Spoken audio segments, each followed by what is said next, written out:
Attitude for Gratitude? Yeah, I'm All trying to right. put. I'm doing it right now. All right. It should be live right now, so just make sure it is, and then we should be good to go. Banners. I got to switch this off. I always have issues with my pretty face online, but that's okay. Go ahead. Hey, what's up, man? All right, we're gonna turn that off, turn you on, do a loop, bada boop. Okay, Earl, how you Yeah, doing? Who are you? good. I'm Earl Maine. Hello, Earl Big, Maine. Big Earl. Who are you? I'm Jay Pizzle. JP. JP. I love Jay Pizzle. a So long time ago. bear with me, audience, while I am trying to make sure that you guys can hear everything that needs to be heard. And in order to do that, I'm opening up Facebook, and I am making sure that we are live and direct from the Attitude for There we go. Let's see here. Oh, shit. No sound.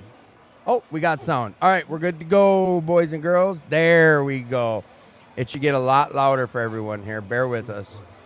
Bear with A us. lot louder. Bear with us. Bear with us. There we go. All right, back in order. Here we go. Attitude for Gratitude live podcast, part 2 to the Ride for Recovery. All the bikes made it back in safe and sound. They did incur a little bit of rain. A lot of bikes dispersed, but I'm looking at about 40 motorcycles in the parking lot. We moved a lot of stuff inside, but now they're moving it back out because we are going to be dry and sunny till about 8 o'clock minimum. And then it showed a little bit of weather coming, but it's nothing we need to be concerned about. You will hear some background music because the stage just got reconstructed outside, which it should have been the whole time, but with rain, we understand.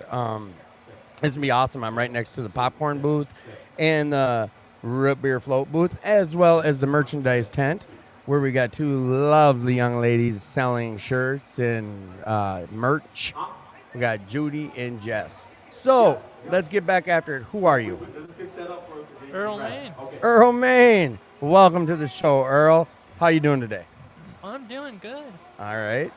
So this show is called Attitude for Gratitude, and we are here in the parking lot of 2218 over at First Avenue South in Minneapolis, and the reason for it is the Ride for Recovery celebration event.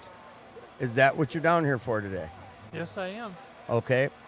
Typically, we go into some song and dances about your experience, strength, and hope, but today's show is not going to be like that. What we're doing is just, I'm asking some pretty basic questions and then also asking you what you're grateful for. So what I want to start with asking you is, how long have you been in recovery? I was introduced to Recover about 2015. Okay, so about 8 years you've been around here, 7, 8 years. You do fellowship quite a bit, correct? Try to, I've yeah. seen you around quite a bit. Yeah. And here's one of the things I ask is, what was one of the big hurdles for you in recovery? What was one of the big hurdles that you dealt with, and how did you overcome it?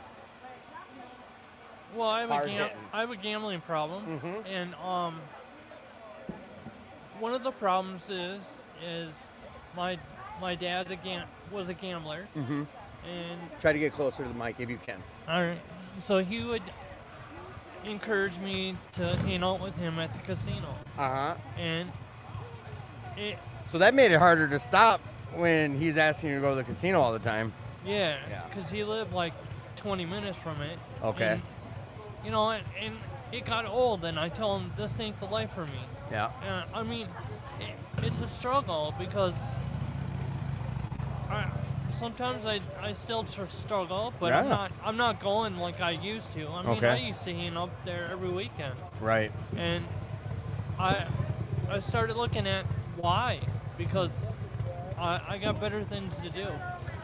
Right. No, I agree. Go ahead, sit down over here, please. Nope, can't help you. Go sit down. Just sit down for a minute, and I'll let you plug in. So, Earl, now what you do is, like I said, I see you around quite a bit. Like, you try to stay involved with fellowship and connections that you've made in these rooms, correct? Correct. Like today's event, showing up to hang out, right? Right. Awesome. Well, and like we all know this, like it's one day at a time, and we keep coming back to try. So now the other thing I want to ask you is, what are you grateful for in your life today? I'm grateful to be alive. I mean, I Do you guys all hear that? Yeah. Yep, looks like I can't plug you in, Jamie. Sorry. Oh, it's for a vape? Get out of here. No, I'm joking. So, Earl, you're grateful to be alive, and what else are you getting at, saying? Well, I've had 4 open heart surgeries, and lately I've been in and out of the hospital, and I know God could have took me a long time ago with my heart stuff. Right. I mean, having 4 open heart surgeries, it's a lot to go through, and it's not always easy. No, I don't imagine it is. And sometimes it's hard to keep the faith, but I keep doing it.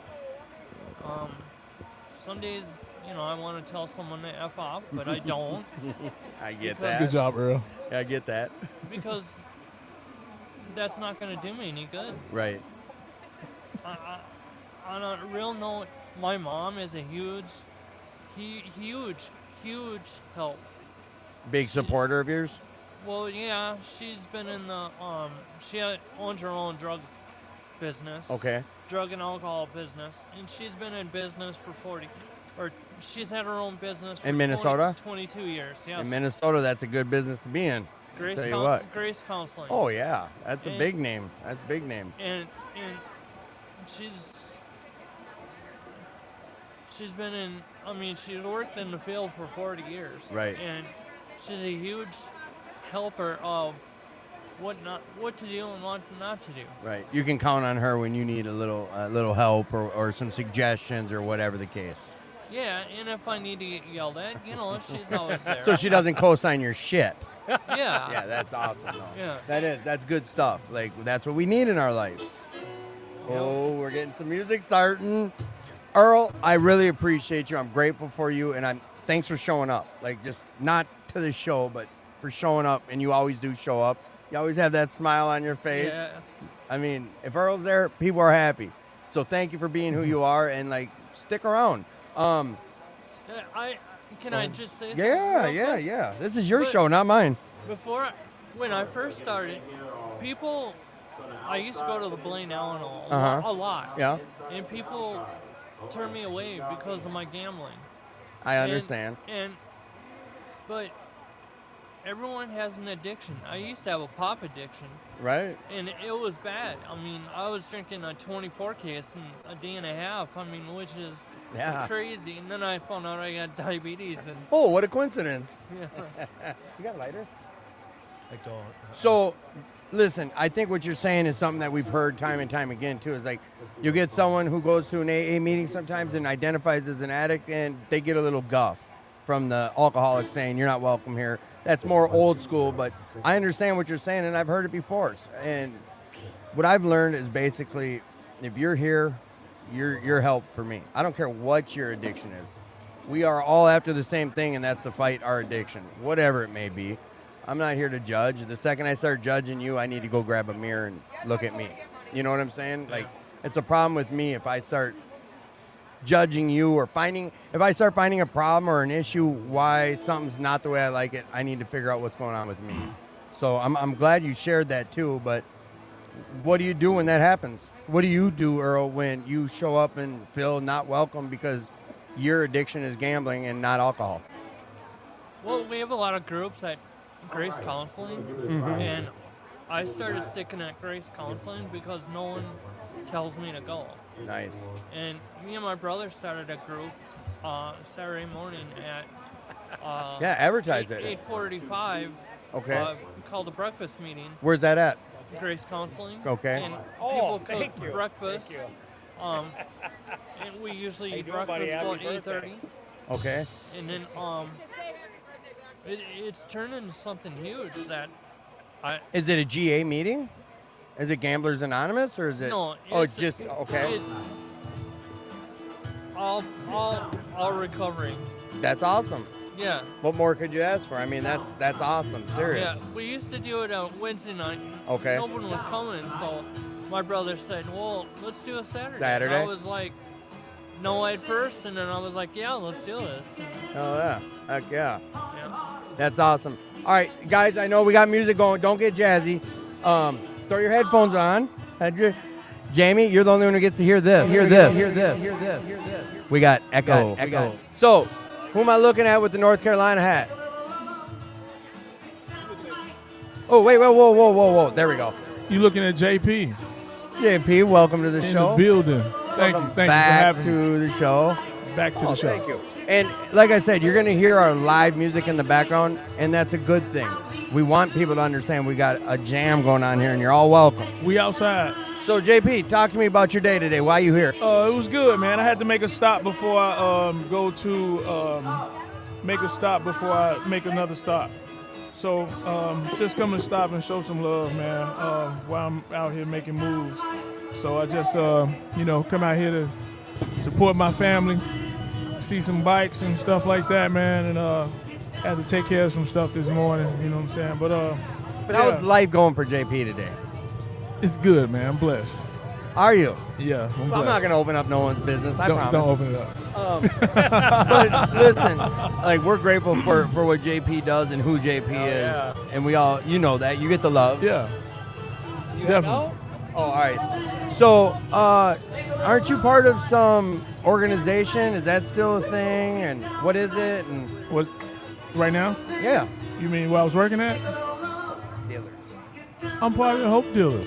Talk to me about it. Advertisement. I'm the chief executive officer and founder of the Minnesota Hope Dealers organization. I thought that was sizzling bacon or something. It sounds like it. We're out here saving lives, and you're putting your time in, and you put your effort, and you got it going, and it's been running. Yeah. And I just saw that you were with the governor. Oh, you saw that? Could you please tell us about that? Well, I was invited to the NAACP like 110th annual gala, which I went with my friend. Shout out to Anissa. And No, that's awesome though. Yeah. And the governor was there. And the president of the NAACP. Yeah, and the president. And I of the seen you NAACP. took photo ops of both. Did you get to Yeah. spend any FaceTime with them? I got to talk to the governor a little bit about the opioid epidemic. You know what I'm saying, and stuff like that. I didn't quite make it to his opioid epidemic task force that he got going on, but I talked to him about it. You know, Did you feel like he really listened to you when you were talking to him? Yeah, he listened to me and like kind of put me on to some stuff. Did he? Yeah, so you know what I'm saying. Yeah, he listened to it because that's what he kind of feels strongly about that. So you know what I mean. He the one that made the second chance. Made like I forgot what month that was. It was like second chance month. Yeah. For people like us, you know what I'm saying, to experience the beauty of second chances and living our life over again. You know what I'm saying? So I truly think that's a big situation that's why I wasn't going to let you just kind of blaze over it or forget about it. Yeah. Because the JP from 7 years ago to the JP shaking hands with the governor of Minnesota and the NAACP president and the guy who's on phone calls with congressmen and like you're doing and starting organizations. Like Rob's a big proponent of saying like don't put me on a pedestal type deal. Right. And I'm not putting you on a pedestal, but I won't let what you've done go to the wayside, and I need you to advertise what could be possible for someone getting into this new life of recovery. Exactly, man. You know, that's what I try to do, just try to give people hope, man. You know, just try to do my best to lead by example, man. It's not an easy life, you know, but it is worth it. Everything on this earth, man, that's worth it is going to take some type of work. So it's not work when you love what you're doing. You know what I'm saying? And you love what you're doing. I love what I'm doing. I wake up every morning, man, excited, you know what I'm saying? And, you know, I get another chance to try to do it again or try to do it better or, you know, be able to inspire somebody. We're on a goals group, and you're part of it now. Yeah. Someone said, I don't know, probably Wade with all his wisdom. A couple months ago, he said, the only person I'm in competition with is me from yesterday. Exactly. And I think that's a good motto to go by. Yeah. I can't worry about what Jamie's doing or Earl or JP. I can't because I have no control over them. I have control over me, and it's me who I need to be better than. What I do is I celebrate other people's successes. Yeah, say yeah, you know yes, what I'm saying? yes. I love to see. I want to see everybody win, man. I want to see everybody, you know, win. Whatever I can do in my power to empower somebody to win, I want to see somebody win. You know, whether it be a word, whether it be a meme, whether it be, you know what I'm saying, about inspiration or whatever the case may be, you know, or even be helping somebody, you know, Right. be in a position to helping somebody. So real quick, before we move over to Jamie, I just Okay. want to tell a little story. My friend JP here was moving, I don't know, a month or two ago, and I show up, I take off like I had a day at work, and I show up, I'm like, all right, it's time to move. JP's on the phone, and other people are just sitting around, and I'm like, let's go, let's get this thing moving. So after a couple of trips in and out, I'm like, you know what, I'm going to say something to JP. He's on the phone. I'm like, I don't go. Whoever's on the phone, it better, and I'm loud. I'm saying this so whoever's on the phone can hear. Yeah, I'm like, who? And here's exactly what I said, because I don't like being Keep it vulgar. 100, man. But I'm like, whoever the fuck is on the phone better be someone telling you they're on their way or they're fucking late. He puts his phone to his chest. He's like, Tim, I'm on with the state representative. Oh, are you kidding me? Yeah. No, yeah, I was. Talk about a foot in your mouth. He was in the middle of one of his like I had a college course Yeah, where yeah. you were talking. Look at Pretty Ricky. We had Holy to- buckets. So yeah, and that's Pretty Ricky, what they call him. I call him Pretty Ricky. Look at that mustache. He's the sexiest. Man, look at that beast. shirt, though. He's the That's- sexiest beast in recovery. the Wearing the sexiest beast, camel man. shirt. Looking good. So too, JP, man. Yeah. today in your life, what are you grateful for? How's life going? What you grateful for? My life is going great, man. Good, man. God been blessing me, man. You know what I'm saying? Making me stronger, building my character. I got a couple events I want to throw out there. Yeah, no, advertise them. And then Earl, once JP's done, Rick's gonna take your seat. We got the Volley of Hope. We playing volleyball at Memory Lanes every Saturday.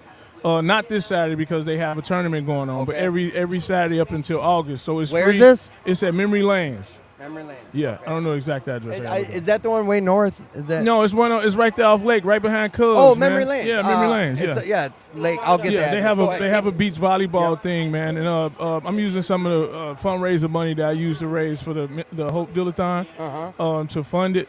So we going always every Saturday until August. So it's one Saturday towards the end of the month that they have these volleyball tournaments that we're not going to do it, but we're going to do it like for 3 Saturdays up until August. 2520 26th Avenue South, Memory Lane. Yeah, Memory Lane. So it's free. Anybody in early recovery or something like that. So the Minnesota Hope Dealers organization is paying for it. So you just come, just show up. You know what I'm saying? Food on you. Show you know up, what I'm show saying? out. It all depends on what day I'm there. I probably, you know what I'm saying? I might throw some or whatever or something. Bring a slab of ribs or something. But just come up there, you know what I'm saying, just have fun and fellowship, you know what I'm saying. I just appreciate the people. I want to put on free events, man, for people, especially people in early recovery. They're the most important people here. Right. You know, it's a lot of people don't have a lot of money, you know what I'm saying? Right, so right. we want to be able to put on free events for people, and we appreciate our recovery community, man. We also have a bowling for Hope that's coming up. That's a fundraiser at Park Tavern, July 30th. Tavern. That's in St. Louis July, Park. yeah. So it's we got 10 lanes, 100 people. We have 97 slots. So that's a Saturday.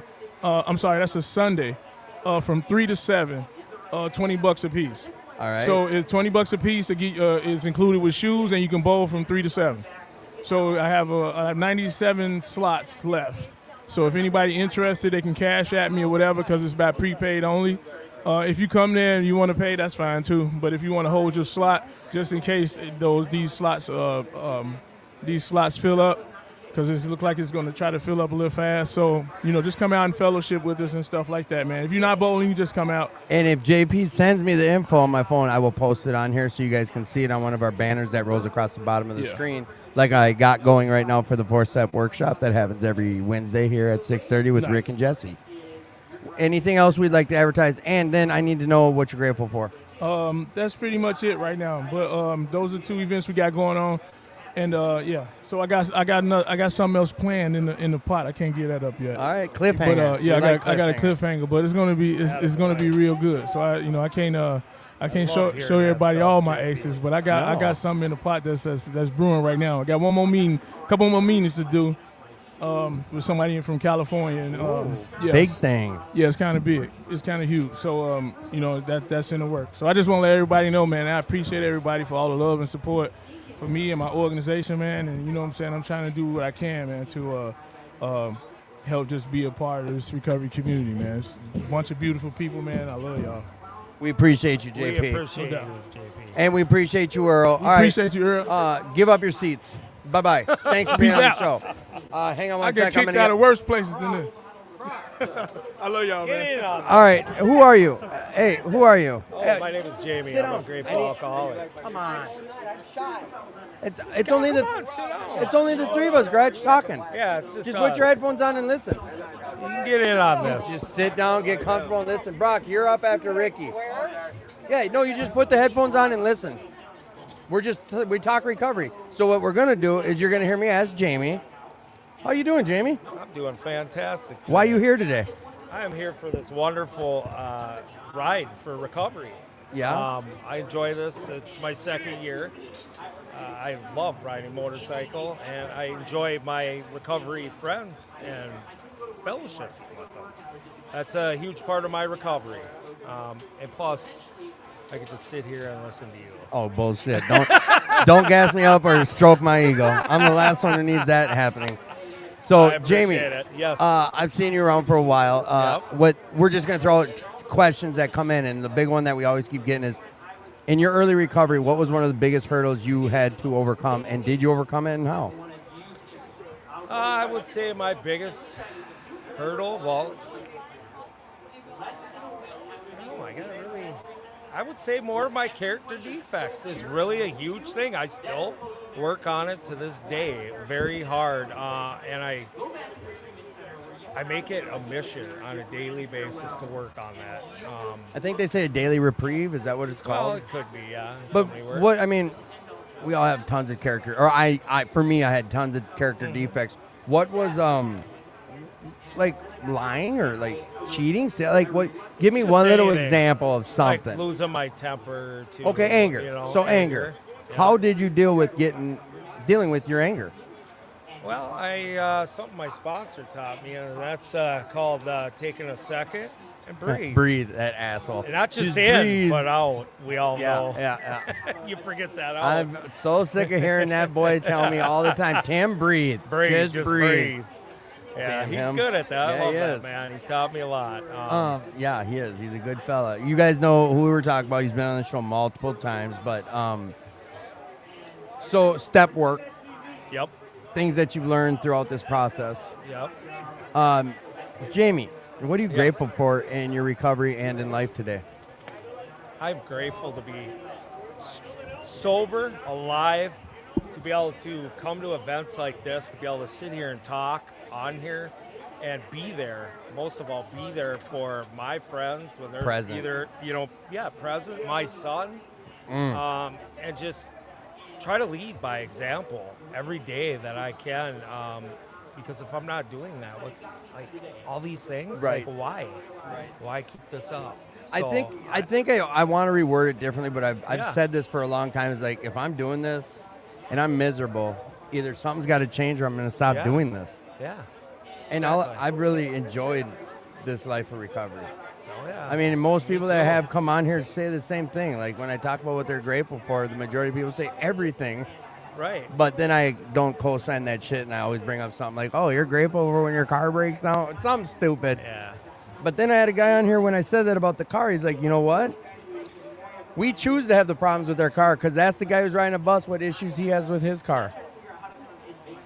You know, I want to state something too that really sets good with me, and the one of the biggest things in recovery is for me that keeps that hope alive is having sponsees and watching not just sponsees but people like in recovery, your friends, and watching them change and develop and grow. That is so huge to watch that, and I've met so many new people. They're not new, but I've gotten to know them. They're new to you. Yeah, they're just. I've gotten to know them like you, Gretchen. You know, I've gotten to really know you more in the last probably year. You've been around, we've known each other, but it's taken the time to make sure you ask people, you talk to them, because these people I've met more this summer have made a big change. Yeah. I So- think that is huge too. Watching that brightness come into someone, or that Oh yeah. that spark coming back to someone, that is it's rewarding. It's Yes. rewarding. I can live off that for a while, watching people's happiness. But you got to deal with your own too. Is there Yep. anything else you would like to add before I kick you off? No, not at all. Oh, come Thanks on. for letting me. Well, I want to thank Curtis and Alicia Yes. especially Yeah. for this event. I know it was very short noted for them, and both those two are a huge part of our recovery Beast community. mode. And I just want to say thank you to both for doing this. This is great. There's a lot of other Yeah, I was people gonna say that we'll been in add it. like everyone you see down to Yeah, our right. They're right. all volunteers. Yeah. I talk about that 2218. Like the volunteers are the grease that keeps the wheels going at this place. Yeah. There's not paid employees, and I do ask. Bear with me because some of the questions I ask to us, it's like it's a no-brainer. But we do have a lot of people that are. We have a few people that listen that aren't in recovery. They're not sure about recovery yet, and someone suggested this show to them. And they don't know this life yet. Like prior to me coming, Yeah. I knew no one in recovery, so I didn't know what to expect. So to hear someone share about some of this stuff, that's why some of these questions might seem redundant, but it's the benefit of someone who knows nothing about recovery. So, Jamie, I love you, and I'm grateful Love you for too, who you are, brother. and thanks for always showing up. Thank you, brother. Now Way you're. to go, Jamie. Hey, you know who Brock is? Oh yeah. Oh, yeah. Grab, tell him he's batters up. All right. So hey, pretty boy, Hey, Timmy. who are you? I'm Rick Manis, and I'm a grateful recovering addict. Welcome to the show, Rick. Thank you for having me. Is there anything special going on today? Just getting together in fellowship and enjoying life on life's terms. Life on life's terms. Didn't you say something about 10 years or something? What were you saying? Oh, just June 20th, I celebrated my 8 years. Yeah, baby! Ricky! 8 years. That's miracle shit. Yes, it is. That's miracle stuff. Yes, I had to get hit in the head with a hammer from God 10 years ago when I was in jail, and I was a very broken person. Right? And before I walked out of the jail, I told myself I had enough. And this time I was looking at 3 years probation. Okay, I've never been to prison, but most of the times it was like, if I had a year probation, I'd go do the treatment thing, go to the halfway house, Right. and then back out on the street. And they used to call me Cardinal Rick over in South Minneapolis. Oh, Cardinal Ricky. Because I used to live right by there, and everybody, were looking for something. They'd say, "Get hold of Cardinal Rick."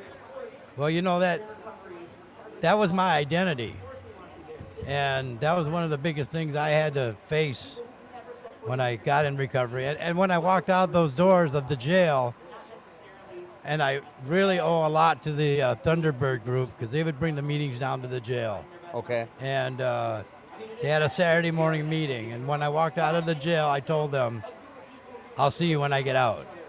And I think I was just going by instinct. I just had to do something different. Okay. I could not live the way I was living. And I just made it a routine to go to that Saturday morning meeting. Meant I had to go to bed early on Friday night. Right. And then what do It you held do? you accountable to a new set of standards. Yeah, Or yeah. new schedule. Right, new schedule. That's what it was. And then I was like, well, what do you do on a Saturday night instead of getting high? Right. Well, then I found Saturday Night Live. Yeah, I was going to touch on that. And Gretch, I'm going to bug you a little bit after Rick. Not much. Okay. We only have one listener, so you're fine. So anyway, the routine is then after Saturday night, I found a Tuesday night and a Thursday night. And I continued doing that. And by the grace of God and the people in the fellowship and the program, I ended up having 18 months. And I was just like, it came up upon me really quickly. Right. I couldn't believe it. But that's what keeps me going in this program is, I stayed high all the time because I thought I'd miss something. I missed that phone call, or I missed that, Right. that rush or whatever. And it was like that lifestyle was a high for me too. Right. And I had to leave all that behind. And so that's why I stay sober now, for my family and for my friends that are reaching out for help. And like mostly for you. Well, yeah, it's all for me. I think differently. I feel better. I know how to feel. Right. That's the main thing, and I can count on my decisions making now. They might not always be the right one, but it's not going to land me in jail, Right. you know, or whatever. I'm not killing anybody or whatever. so I guess, you know, if I go through the day like that and I wake up in the morning, I didn't do anything to harm anybody or tear down walls or diss somebody, it was a good day. So here's two things I want to say. Is one is I've yet to have you on the podcast, but we've talked enough about it. Yes. And while I have you on air, I'm going to confirm you'll come back on as a guest on one of my shows, right? Well, you know what? You never. I tell people this. It's an honest program, Yeah, it is. and I'm not going to say yes, and then and then not plan on carrying that through. I usually can weasel people into giving me a yes, yeah, yeah. and then I hold them accountable Yeah, to that. right, exactly. So- but I'm like I hold my word to a very high standard. So here's what I want to ask you real quick is early recovery or even late recovery, what's been a big issue / hurdle for you to overcome, and how'd you overcome it? Well, one was the thing with going to jail. It was just a decision I had to make because I was that lost. Right. And what keeps me in is fellowship and learning how to live a new, different kind of life. And like you just asked me a question, and honesty, and having integrity, and not having to worry about cops pulling me over. You know, I got pulled over twice in like 8 months on the freeway speeding a little bit. A little bit? Yeah, and one was because of bad weather, and one was there was a speed change. Yeah. But it was like, okay, here we go. You know, I mean, You weren't worried? well, just it might go on my record. That's the only thing I was worried You about. weren't worried but- like when you but- used to have right. a pocket full of dope? No, right. You weren't worried, afraid to go to jail. Yeah. Right. Yeah, exactly. And I kind of found it funny because I wasn't really a drinker. Yeah. I was a crack smoker. Oh, yeah, of course. And he gave me the field sobriety test. And I almost fell over laughing, watching his finger go back and forth. And That is kind of funny. I told him I hadn't had anything to drink that night. I was coming back from Blanebrook Bowl. Right. And- on Thursday night. Yeah, yep. yeah. And I told him I had 7 years. So, yeah, and so it was kind of funny that I could laugh while he's giving me a field sobriety test. And you know, he just said, just slow down and whatever. So, but, Hang on 1 second. sure. Are we missing out on important stuff? I have no idea. Oh, to you. Happy birthday. I guess we're singing happy birthday to someone. Rick, I love you and I'm grateful for you. Tell me one thing you're grateful for.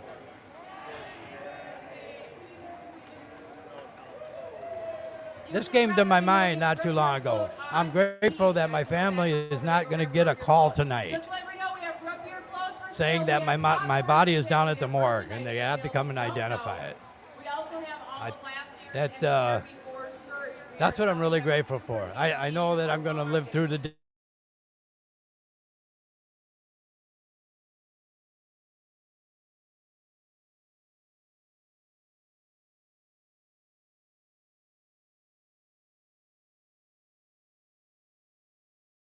Today. Exactly. That's a big one. Right. I love you, dude. Yeah, love you too. I love Thanks you, for having buddy. me. All right. Thank you. I need you to go grab someone. You got me once, you might have me twice. I will, because I'm sure there's, let's put it this way. You're done on the show, but I'm sure there's something that you're more grateful for than just that one thing. I'll come up with more. Yeah, that's what you'll share about when you're on the show. I'll go home and write down a bunch of pieces. How's that? Attaboy. Love you, Tim. Thank you. I love you too. See if Charmaine wants to come on. All right.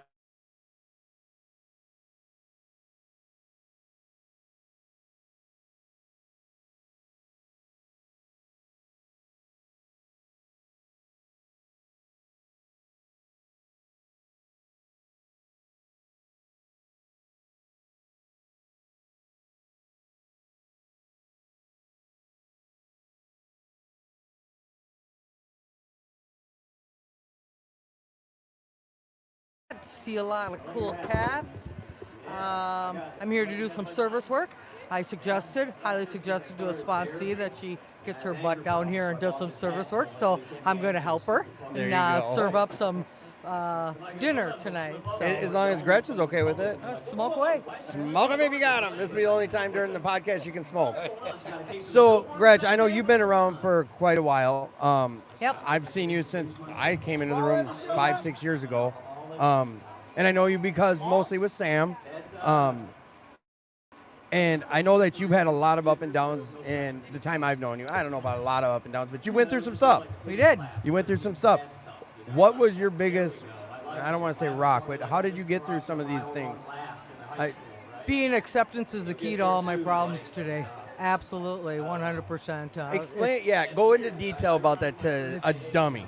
Well, it comes from a passage in the Alcoholics Anonymous Big Book, the most recent being page 417 of the Big Book.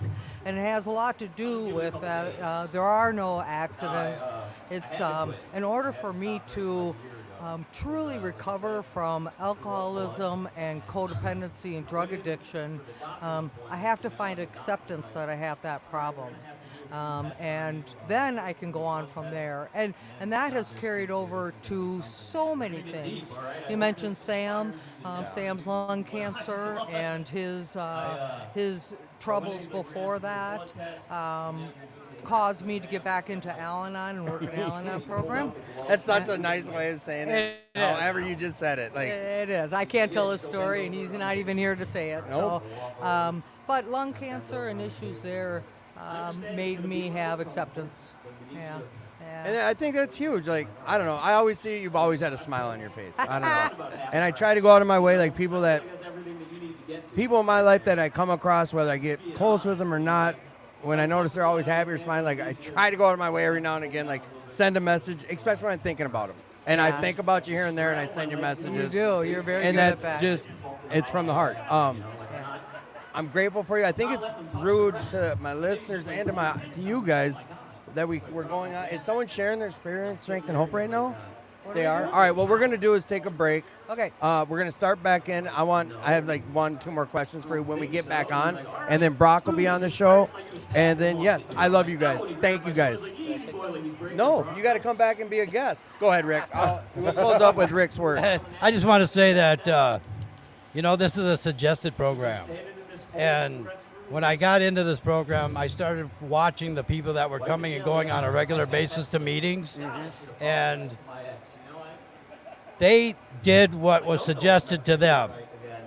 And that's why I hang around with these certain people and I keep them close to me because I'm doing what's suggested to me from them. Right. So it's kind of a passing the torch kind of thing, but we're all in this together. So I go to the same meeting that Gretchen does, and I love what comes out of her mouth because I've got room. I'm a work in progress, and she gives me inspiration from the things that she has studied in the Big Book, and that is my solution also as an addict, is the Big Book, and to hear how they apply it to their life. I want to learn. I want to hear from them people. So it's nice to have. I'm glad I'm sitting at a table with good people. Thank you. And what I'm gonna do is I'm gonna leave the mics on, and I'm gonna go listen. I think it's the comedian right now, right? Is it the I guess it is. All right, so we're gonna leave this on. Sorry if you guys can't hear it that well, but I'll turn up everything, and then we'll be back in half hour, 20 minutes. Thank you guys. Hola. Like love lives here on the kitchen wall. I thought it was. That's cool. You put the pizza in the oven, and it's just like it was hard to quit drinking. I've also adapted this new style on stage, and I don't have a stool or a mic stand. I just kind of aimlessly wander around like Joe Biden. I'm like, someone please give me the light. Can I have some ice cream? I'm getting hot right now. I wore black because it's supposed to be a biker rally. But yeah, like I said, I grew up in a tiny town in Wisconsin, so it wasn't weird for me. Like, I would go out up here, but I would drink alone because I did stand-up comedy, and I didn't want other comics to know that I was drinking as much as I would.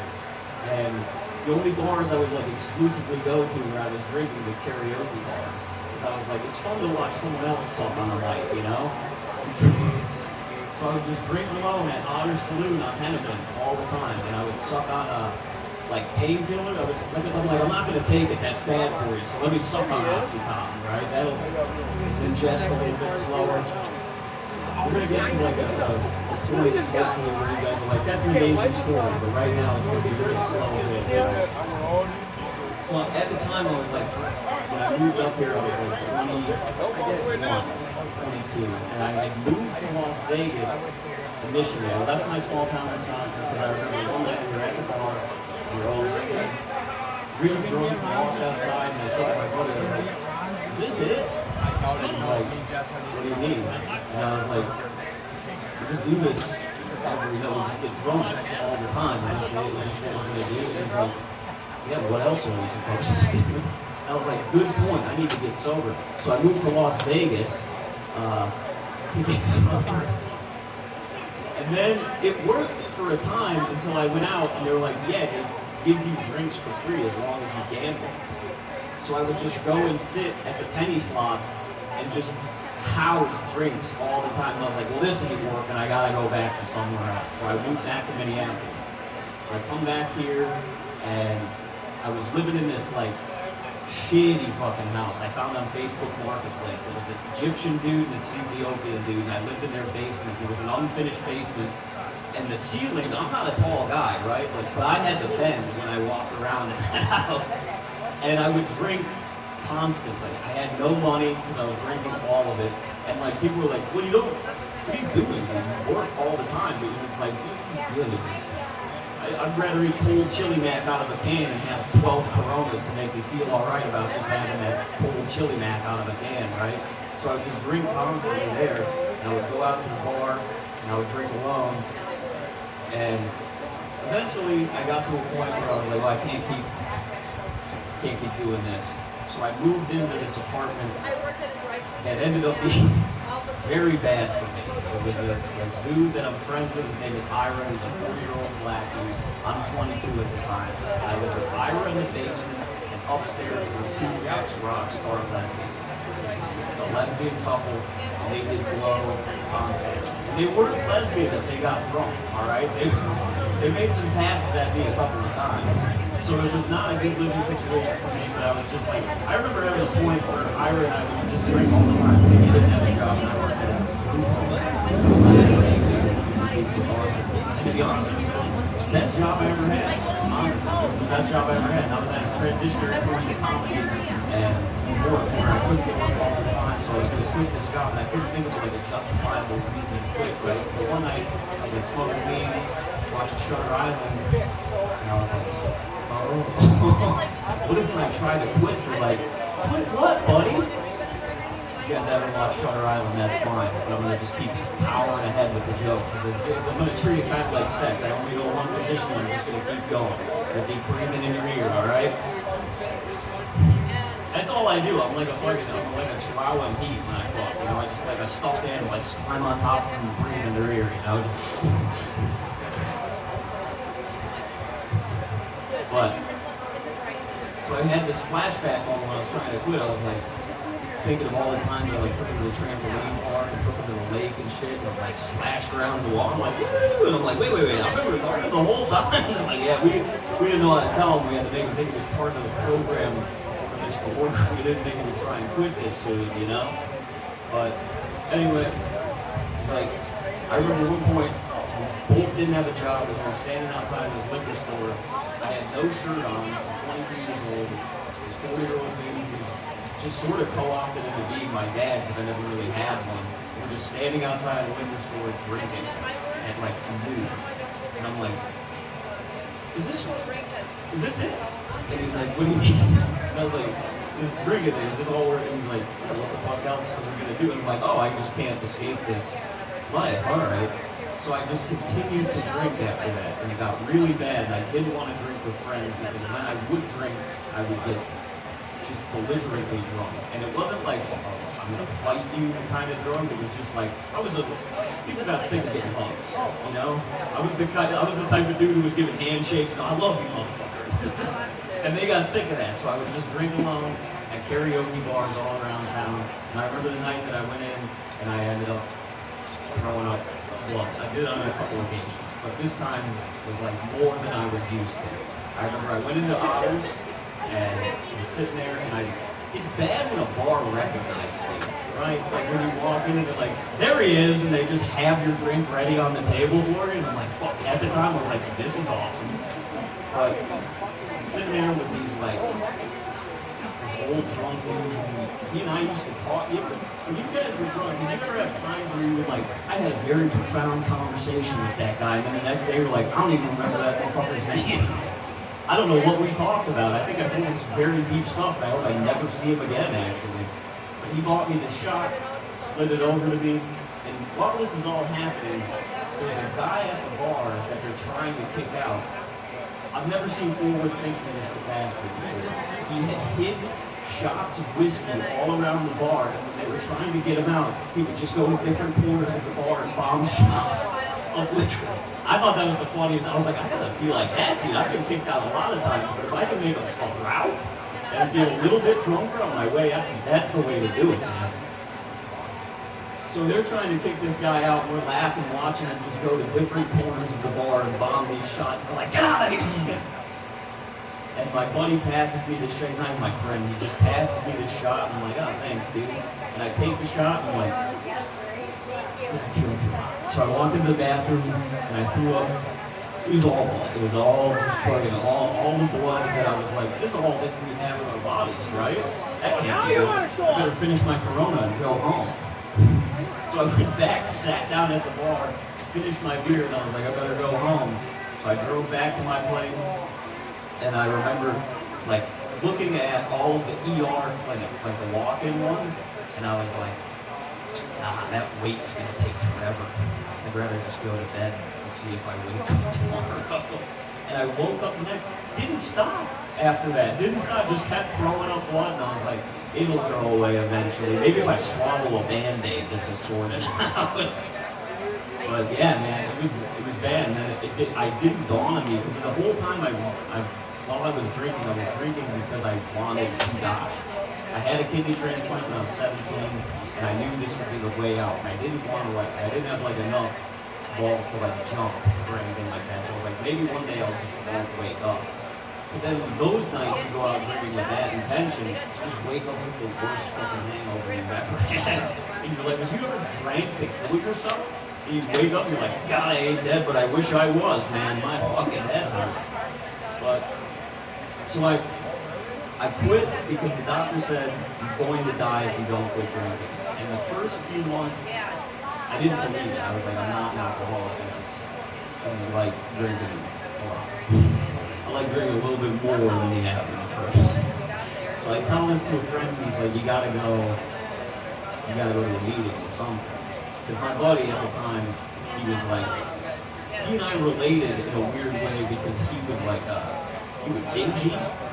And I've never been around someone that eats in that capacity. And he eats like I drink. Like when you spill dog food in front of the dog and then he just eats until he throws up because he's like not sure when he's gonna get it next. That's how that motherfucker is. So we bonded over that, and he's like, you should go to a meeting. And I remember going into this meeting. I was the youngest one there by probably 20 or 30 years. There we go. I was the youngest one there by probably 20 or 30 years. And I remember sitting in the back, and they're going all around, and everybody's introducing themselves like alcoholic. And then they get to me, and I'm like, I'm Aiden. I don't really know. I don't really think so, you guys. And then they're like, we gotta say it. And I said it out loud for the first time. And then everybody, like you guys did when I introduced myself, said, hi, Aiden. And I was like, that's never happened before. That's only ever happened to me at Walmart. You know? Someone that night, like, reading to me. So I went, and then they took me out for dinner afterwards, and they told me their story, and I told them mine. And I was like, the guy, when I was leaving, he said, you might drink again after this. This is your first one, so you might drink again after this. But I can promise you, you're not ever going to drink the same after you sit through the meeting. And I was like, you're proven wrong. So the next night, I go to a comedy show, and I start drinking. I have one beer. Hey, Jordan. I just kept thinking about what he said. And I was like, not thinking about it, a little bit drunk off the I kept drinking, and I'm like, I can't forget about this old beer. And then I just was like, for the first time ever, someone tried to buy me a drink, and I was like, no, I think I'm good. And I stopped drinking. Oh, she came out. That's why.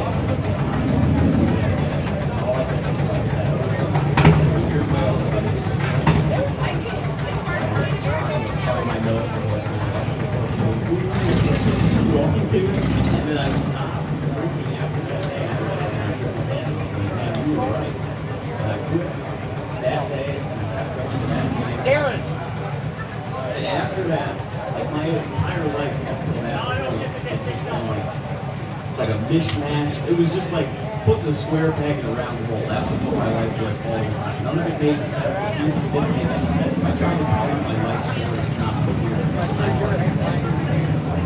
And after that, I just everything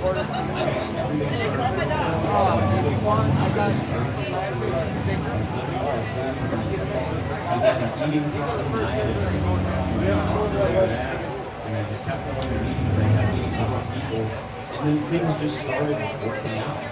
Like, it was bizarre how it happened. Like, I quit. And then immediately after I quit, like a month later, I got hired at Actor at the club downtown. I was like, what? And I was going for a year before that, but I couldn't go on stage unless I was drunk. And then I get hired there, and I get hired at another club, and I meet everybody, and he starts taking me on the road. And it turns out that he started doing the he ended up taking me on the road because we found him and told me some of our stories. Started thinking working on the road.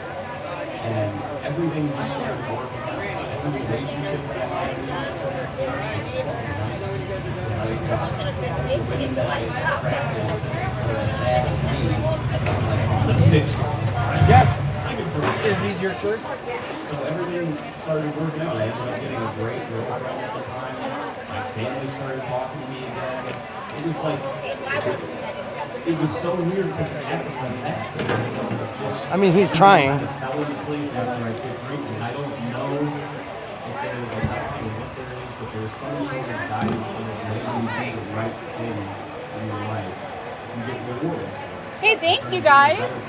Thank you guys.